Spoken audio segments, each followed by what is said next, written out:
به نام خدا سلام عرض میکنم. در مجموعه برنامه‌های علمی در حضورتون هستم و به دعوت تهیه کنندگان این برنامه آمدم بعضی مصاحبه‌ها رو انجام بدم. اینا دوست دارن آدم‌ها رو از قفسه‌های تاریخ مثل بنده بیرون بکشن و بیان مصاحبه کنن. خیلی خوبه، هنوز باعث بشن که رابطه ما با شما قطع نشه. جوانانی که آمدن برنامه رو دارن و ما هم به سبک برنامه‌های قدیم علمی با متخصصین مملکت صحبت کنیم، زیرا این مملکت که خاصیتی که داره که آدم‌های بسیار خاص و نخبه تربیت کرده و اینها آدم‌هایی بودن بی ادعا و در یه گوشه نشسته بودن کارشون رو می‌کردن. اصلا بالا و پایین رفتن جامعه و اینا کاری بهشون نشه. این داشتن کار تخصصیشون رو می‌کردن.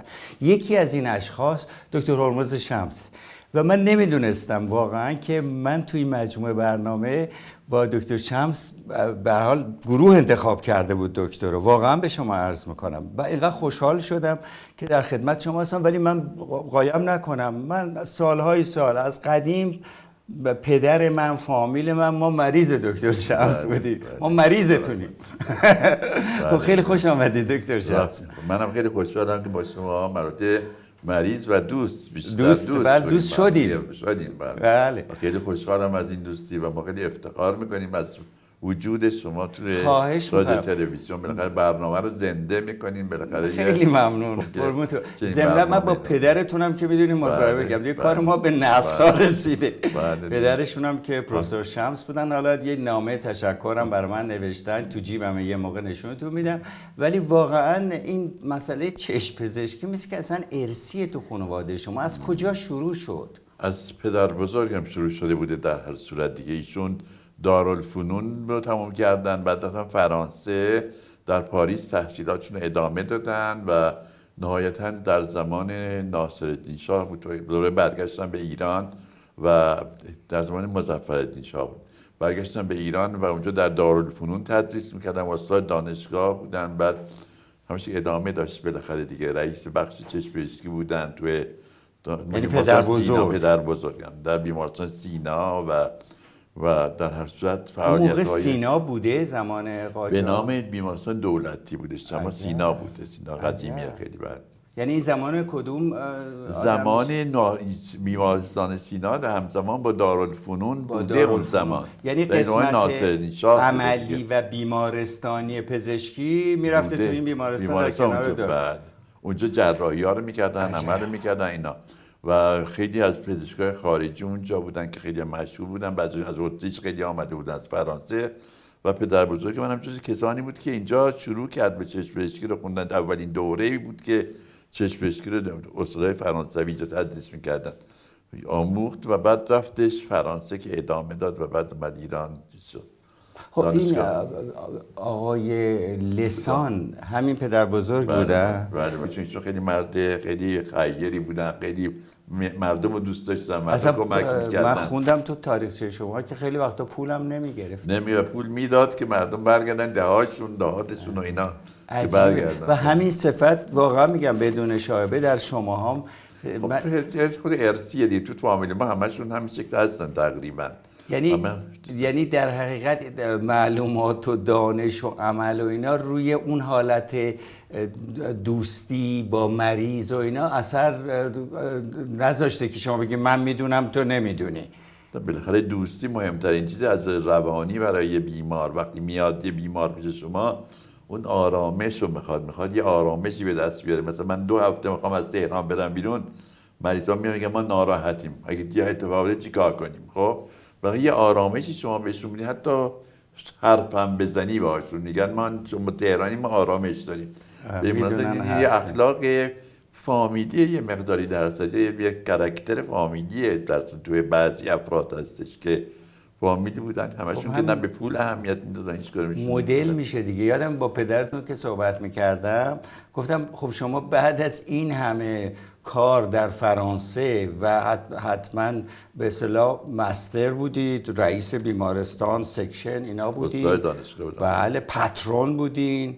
پاترون اون دوستان میدونن در فرانسه که پاترون میشن همه کاره.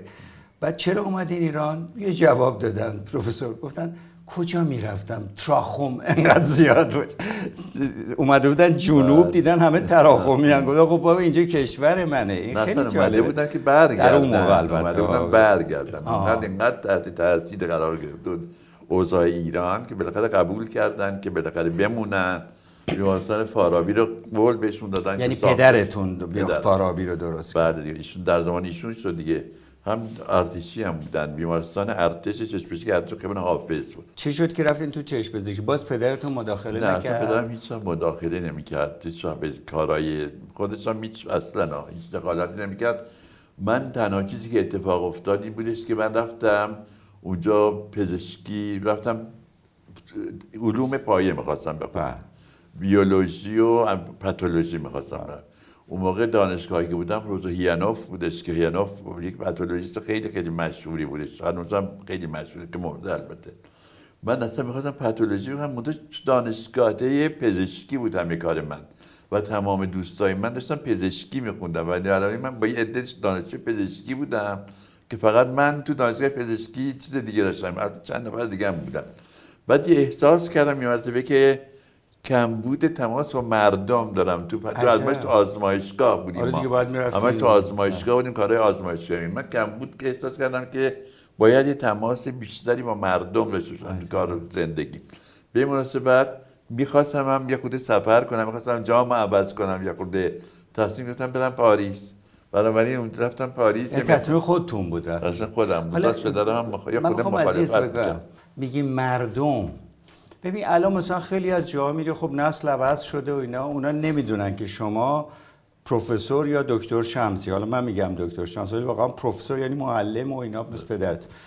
مردم عادی تو کوچه و بازار نمیدونن شما کی هستی.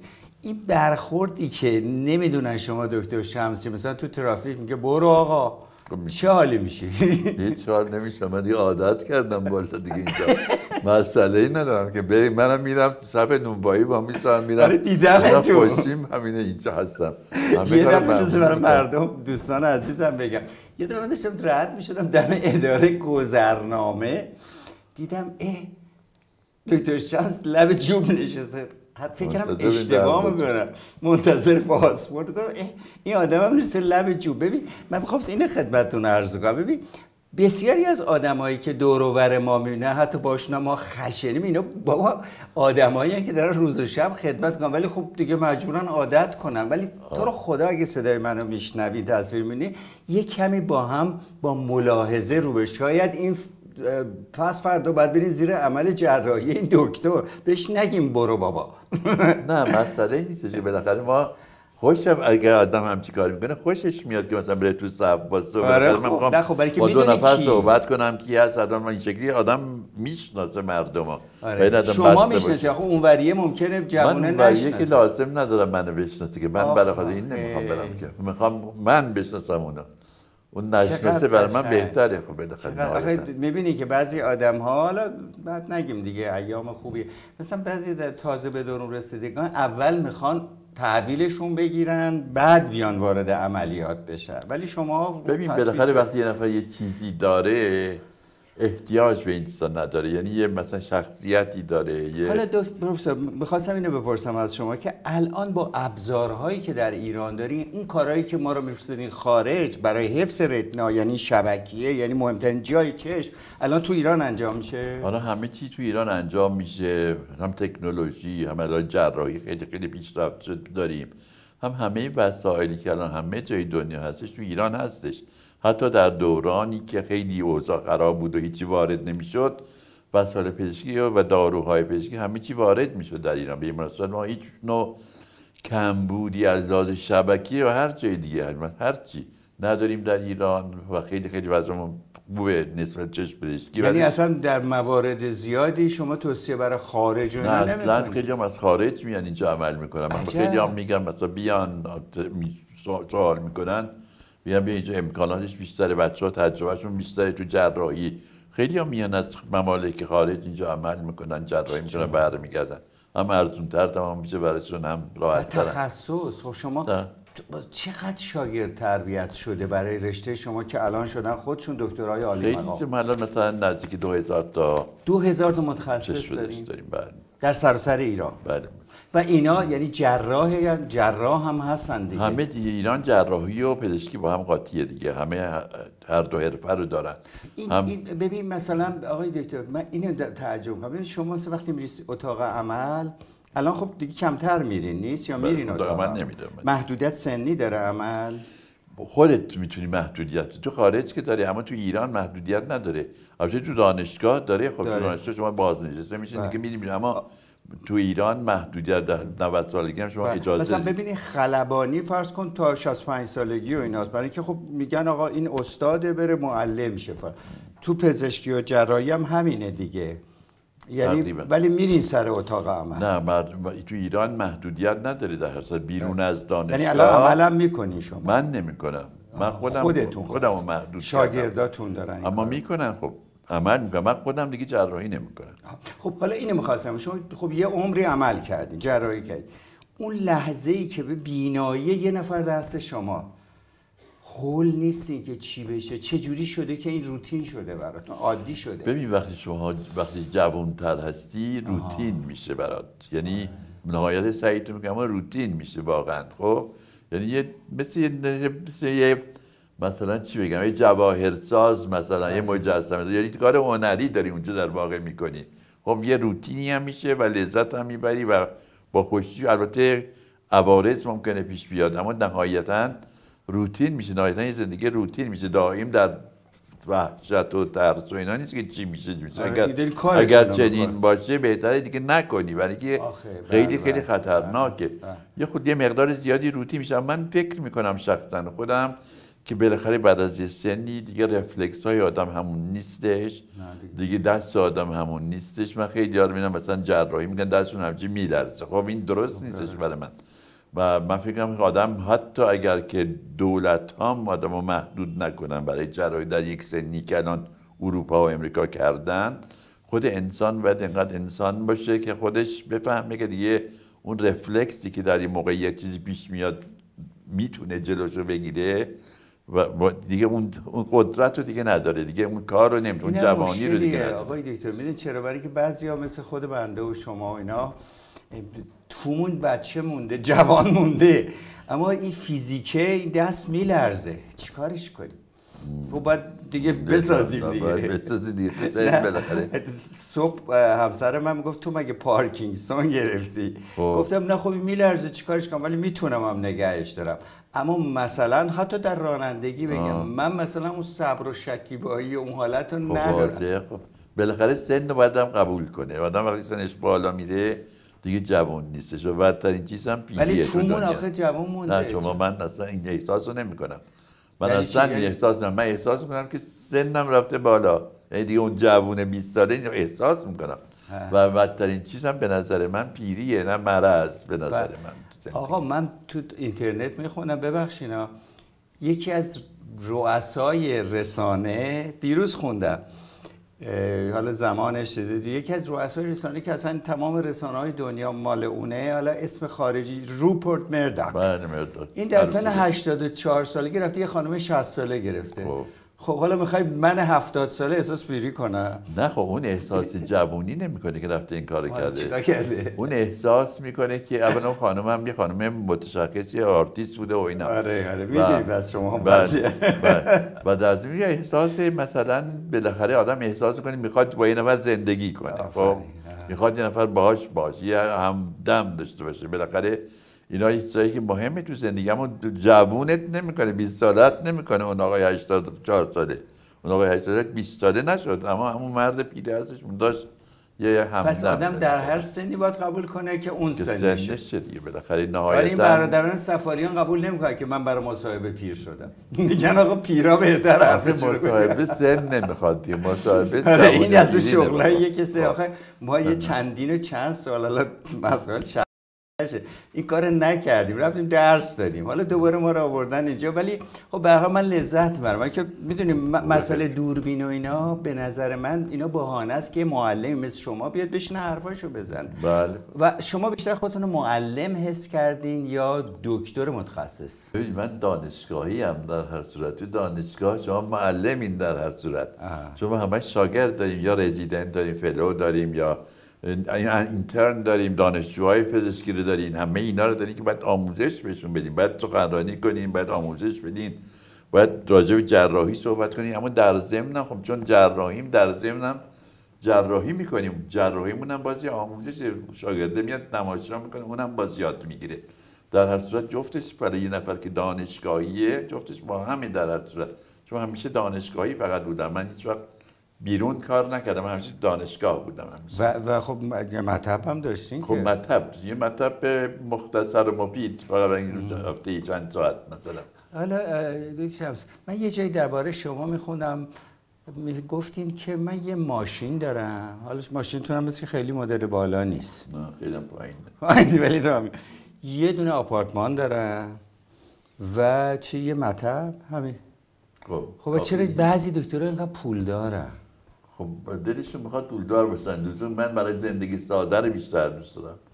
من اولا که ببین یه مدتی باید دادم بک‌گراندش هم نگاه کنه، چون من احتیاج ندارم، چون منزل بزرگ زندگی کردم، خب زندگی باید کردم و زندگی بزرگ دیدم دیگه. الان احتیاج فکر من آدم خیلی راحت تره توی محیط کوچیک‌تر، صمیمی‌تر، با دوستای صمیمیش و کافیه برای زندگی آدم. اگه آدم بخواد چیکار کنیم، پولا رو کجا میخواد ببره؟ خب به مثلا برای من کافیه و من راضی ام این شکلی.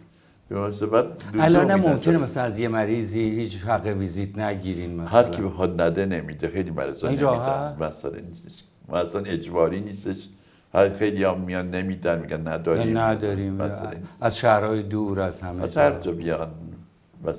شما حکیمین دیگه، یعنی حکیمی که قدیما بوده که مونس مردمه. کاش که این برای همه جوانان هم بمونه، برای پزشکای جوان انشالله. بالاخره این آموزشی که از نسل گذشتهشون باید بگیرن، انشالله متاسفانه میرن از افراد این آموزش رو میبینن که دنبال بودن، نمش میخوان دنبال چیزای سطحی ظاهری زندگی هستن متاسفانه. اما اگر عمیقاً فکر کنن، من فکر می‌کنم بالاخره البته احتیاج دارن یه عده زیادی که زندگیشون بگذره، اما خب بازم بالاخره زیاد روی خیلی ها میکنن. هیچ وقت احساس نکردین که خب همیشه دارین یه کار رو انجام میدین؟ یعنی ما 2 تا چشم داریم و شما هم حالا ساختمانش رو ولش کن، میگم یه موقع شما میگین، ولی هر روز این کار هر روزی شما رو خسته نکرد؟ دنیاست یه کار نیستش که شما باید میدیدید. مثلا ما هفته پیش یه کنگره سمینار داشتیم، یه عده‌ای از خارج اومده بودن که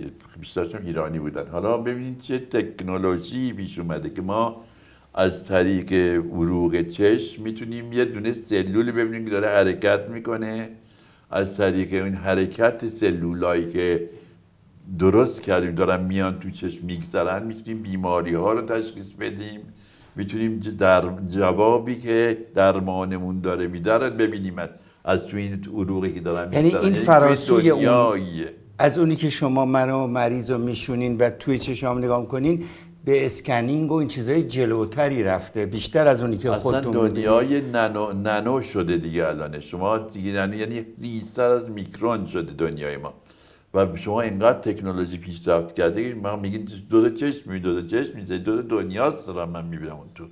و یه دنیایی دارین نگاه میکنین توش و الان اینقدر تکنولوژی پیشرفت کرده. ما الان با OCT ما میتونیم، OCT توموگرافی مثلا چشم و شبکی است، میتونیم تمام لایه‌های مثلا برجستگی و قده و اینا رو میگین دیگه؟ نه قده نه، تمام شبکیه رو میتونید کات کنین، مثلا لمس کنین، نه لمس کنین، ببینید عکس میندازه. بله یه عکس میندازه از تمام لایه‌های شبکیه یا هر جای دیگه میتونه بکنین کارو. من شبکیه دارم برای مثال میزنم که شما لایه‌هایی رو میبینید که هیچ وقت اصلا نمیتونستین به جزی که ببردین ببینید. ولی مثلا پدرتون مثلا اولین آدمی بودن که میگفتن پیوند قرنیه کردن، نیست؟ در ایران اولین آدم بودن. یه چیز ساده، میدونم الان ما تو برنامه راحتی هستیم، چشم از چند قسمت تشکیل شده؟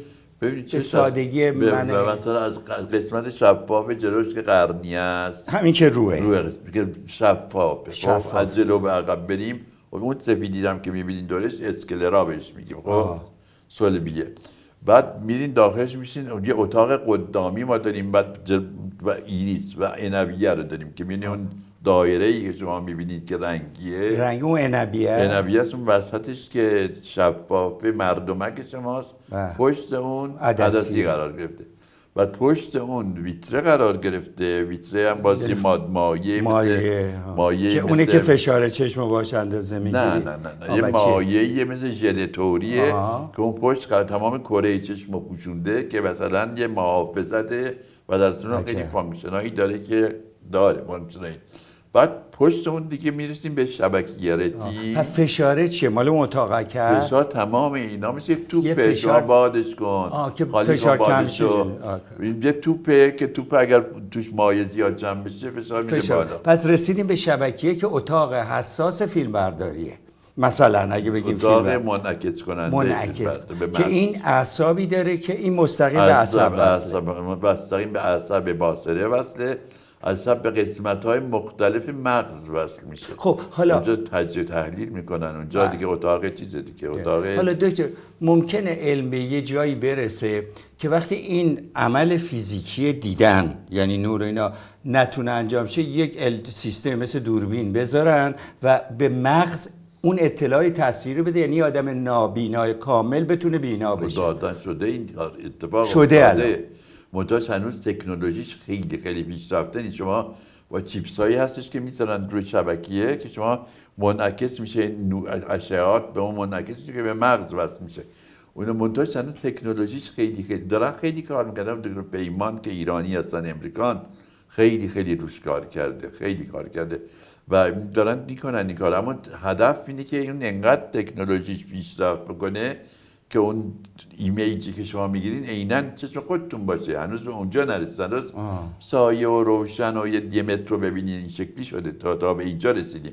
اما قطعاً خواهد رسید به تکنولوژی که انقدر همه جا داره پیشرفت میکنه تو همه چی. یعنی علائمی که از شبکیه میره از یه دستگاه الکترونیکیه، چیپسای الکترونیکی هستن که منعکس میکنن به مغز که شما بتونین ببینید. عجب.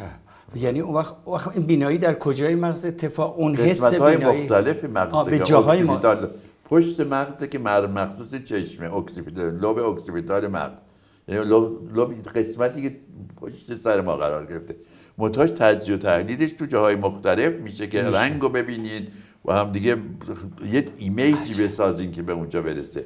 بنابراین تمام مغز تقریبا شریک برای ساخته. با متخصصین مغز که آدم صحبت میکنه بعضی وقتا میگن وقتی یه قسمت مغز از کار بیفته یه قسمت دیگه جایگزین اون میتونه بشه، یعنی میتونه بعضی مسئولیت ها رو قبول کنه. در مورد بینایی این اتفاق میتونه بیفته که مثلا که در بینایی بتونه همچین اتفاقی بیفته. شما شاید در حافظه و اینا بشه، در حافظه شاید بشه مثلا، شاید حالا حقیقت علمی رو اگه یه قسمتیش از کار بیفته، قسمت مهمه چه مغز از کار بیفته، اون قسمتی که همه کار میکنه، قسمتی که فعاله اون از کار بیفته، بعید میدونم دیگه شما کاری بتونین بکنین. خب در حال حاضر بله. اون وقت شما عملیات چشم پزشکیتون به اون مرکز مغزم میرسه یا نه؟ در مرحله این اتاق چشمین که اینو به علامت تبدیل میکنه، در اونجا کارتون تموم میشه؟ بالاخره ما الان فوق تخصص چشم پزشکی هست. ما چشم پزشکی فوق تخصصهای مختلف داره. یه عده هستن که کلاً کارشون مربوط میشه به کاسه چشم و مغز و این چیزای عدت بچهای ما که دارن فوق تخصص اوربیت و این چیزا رو دارن. اونا دیگه کارشون دیگه بیشتر به پشت چشم مربوط میشه، به کاسه چشم و مغز و سینوسا و اینا مربوط میشه و صورت اون قسمت جلو. اونا ما متخصص شبکیه خود چشمه، داخل چشمه. به مناسبت ما زیاد دخالت به کار اونا نمی‌کنیم، یعنی که مثلا یه سرطانی باشه. چند تا فوق تخصص تو الان داره تو ایران کار میکنه؟ تو ایران متأسفانه ما هنوز خیلی فوق تخصص نداریم. یه دونه گلوکوما داریم، آب سیاه. یه قسمت جلوی چشم داره، آنتر سگمنت، میگه کاتاراکت و پیوند قرنی و اینا رو میکنن. یه قسمت شبکیه داریم و یک قسمت استرابیسم و پدیاتریک داریم. استرابیسم یعنی چپی و سای بچه ها. ولی بالاخره ما خیلی چیزای بیشتر هست تو دنیا. الان ما میتونیم چیز حالا برای که این درسی که الان یاد گرفتم یه دور سری بگم. پس این رویه رو بهش میگن قرنیه، یعنی منظورتون اون لایه‌ای که رو چشممون شفاف چشم منظورتون پرده هست؟ وقت بین این و اون قسمتی که رنگیه که بهش میگی عنبیه، اتاق خدا میبینه اون رنگیه رو میگیم عنبی. خب وقت پدر شما وقتی عمل جراحی میکردن چی رو عوض میکردن در اون زمان؟ قرنیه رو دیگه، قرنیه رو، یعنی همین روه رو وقتی کدر میشه که تو ایران خیلی شایعه کدر میشد. چرا یه مرضیه؟ برای تراکم یکی از عوارضش همین بود. اینو برمی داشتن یه قرنیه مصنوعی میشه. الان هم دیگه از جسد و اینا می آوردن. از جسد می آوردن. الان هم که اجازه ما بانک چشم داریم الان تو ایران. خب چندین شهر هم الان دیگه درست میشه بانک چشم. اما در ضمن هم الان دیگه شبکه چیزای مصنوعی دارن درست میکنن. بافتای مصنوعی که دیگه بافت زنده نذارن. خب که به جایی که جایی که عوض کنه از مرده دیگه لازم نیست برداری شما. پس این قرنیه از سالهای پیش راحت میشده عمل کرد. راحت نه، یعنی عادی بوده. عادی که نبوده. خب اولا که بالاخره یه بافتی رو که دارین از یه نفر دیگه گرفتین، دارین پیوند میکنین و ممکنه ریجکشن داشته باشه، ممکنه خیلی عوارض داشته باشه، رد بکنه. ولی بالاخره قرنیه نسبت به جاهای دیگه راحت‌تری جراحی شده، خیلی ظریف‌تری. این فقط محدود میشه به همین گردی سیاهی چشم، گردی شفاف چشم. اما خب شما میتونیم خیلی گسترده‌تر این پیوند، یعنی رو سفیدیه نمیاد. چرا میتونی بریم، میتونین الان خیلی کارهایی که مثلا همون زمان میکردن 1313 جراحی که مقالاتش هم هستش، خیلی جراحی قرنیه و صلیبیه، اون قسمت سفید هم که ازش هست مثلا بعضی مجبورن با هم دیگه عوض کنن. اون کارم میکردن. کار سفیدیه چیه؟ ما هم کار سفیدی محافظ چشمه. خب محافظ چشم در پر رگ خونی هم هست، آنن قرمز اون ملتهمه شما روشه، اون ملتهمه شما زیر اونه اون سفیدیه. ملتهمه شما تقریبا شفافی و با چیزای رگای خونی. عجب. زیر اون هستش. حالا ببین، پس این تکنولوژی داره به شما کمک کنه، اما یه چیزی الان داره پیدا میشه تو دنیا هم دارن این بحث میکنن، یکی به اصطلاح برین، یعنی مغز، فیزیک مغز، همه داره مخچه، نمیدونم هیپوتالاموس اینا هستیم. یکی ماینده، یعنی طرز فکر ذهن.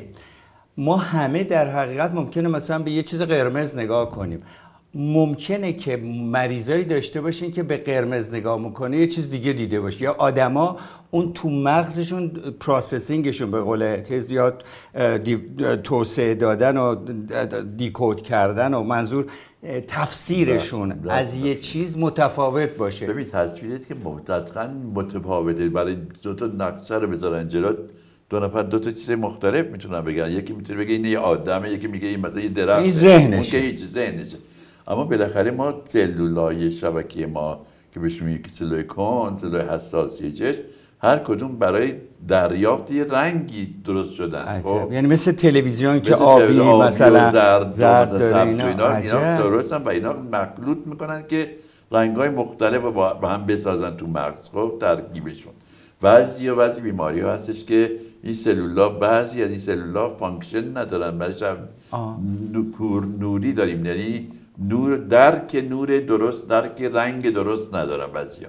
و یه بیماریایی هم هست اصلا نور رو نمیبینن، فقط خاکستری میبینن، خاکستری و مشکی و یه خود. اینا علاج میشه نه اینا علاج، اینا چیزای ژنتیکی که بعضی وقتا ژنتیکی هم، بعضی وقتا در اثر بعضی از داروها و بعضی از بیماری‌ها شما به این هم گرفتار میشید. مثلا سیگار زیاد کشیدن مثلا میتونه این کارو بکنه. خب به این مناسبت این چیزا ایجاد میشه و رنگا میشه. بعضیا خب رنگا رو بعضی رنگا اصلا نمیبینن، درسته؟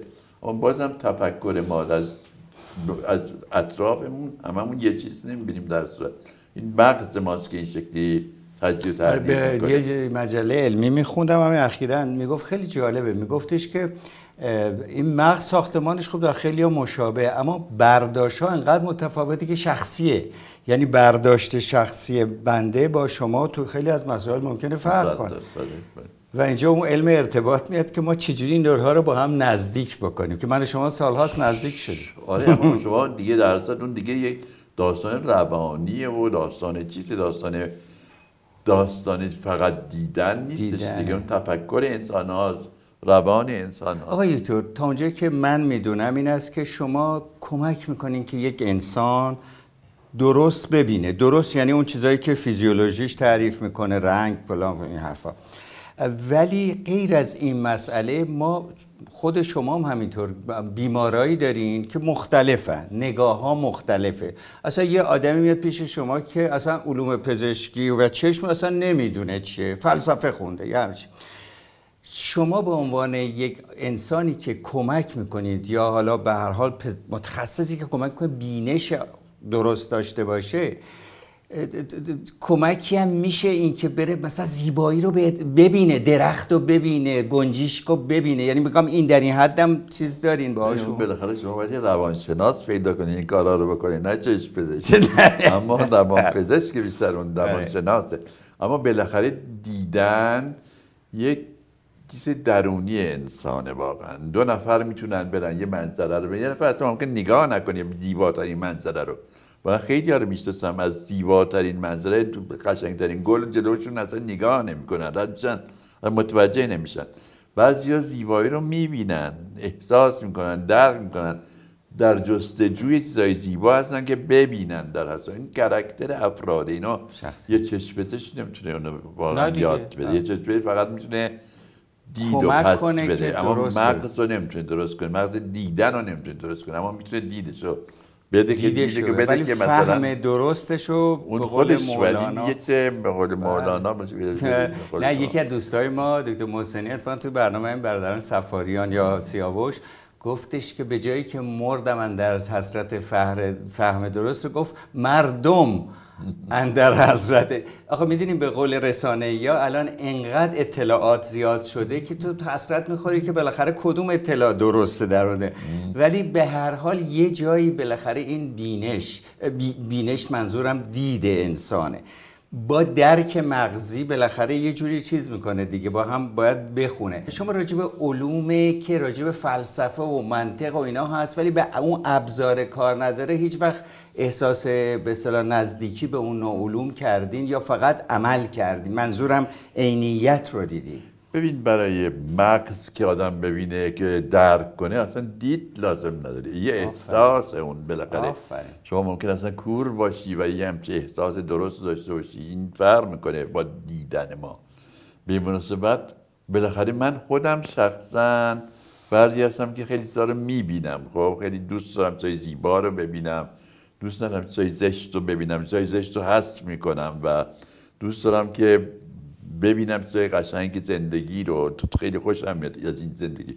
اما خب کاراکتر بعضی هستش که چیزای منفی رو، نگاتیو نمیشه زندگی، چیزای بد رو میبینم. کم هم نداریم، خیلی هم زیاد هستن. بالاخره کاراکتر افراد اینا به دید کاری نداره. ممکنه شما بورم ممکنه باشه همیشه خیلی زیبا ببینید. آقای دکتر، پدرتون در حقیقت یه شخصیت بیمارستانی داشتن که جدی و اینا، یه شخصیت فردی و خیلی هم با مردم. شما هم تقریبا همون جورا هستین دیگه نی؟ نه، من شخصیتم با همه یه جوره همه جا.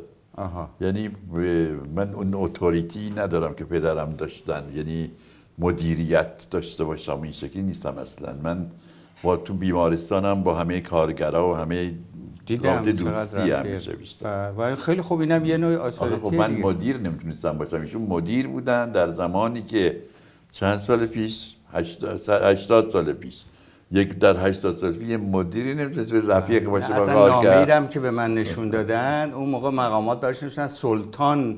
اون موقع لقب ارتشی سلطان هم ما داشتیم نیست؟ به جای سروان یا چی سلطان. در حقیقت تو باید مدیرم می بودی. به هر حال من فکر کنم رشته هایی که شما داریم، به هر حال موقع که معلم میشین اون توانایی رو دارید که این رو انتقال بدید دیگه. توانایی انتقال شما با دوستی میتونید بدین. یک زمانی هست شما با دوستی نمیتونید بکنید.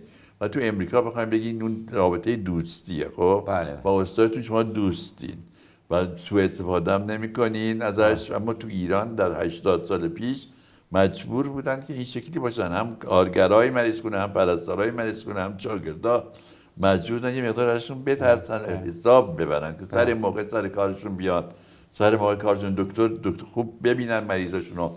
در اون دوران ایشه و در ضمن ایشون ارتشی بودن، فراموش نکنید، برای اینکه ارتشی‌ها بالاخره یه ادویکیشن دیگه داشتن، ارتشی بودن در فرانسه و برای من هیچ وقت همچین، من بیشتر اخلاقم شبیه پدر بزرگم. پدر بزرگم آدم خیلی دموکرات بودن، بعد لسان الکلام بیشتر که خودم ندیدم. لسان الهرمز. لسان الهرمز.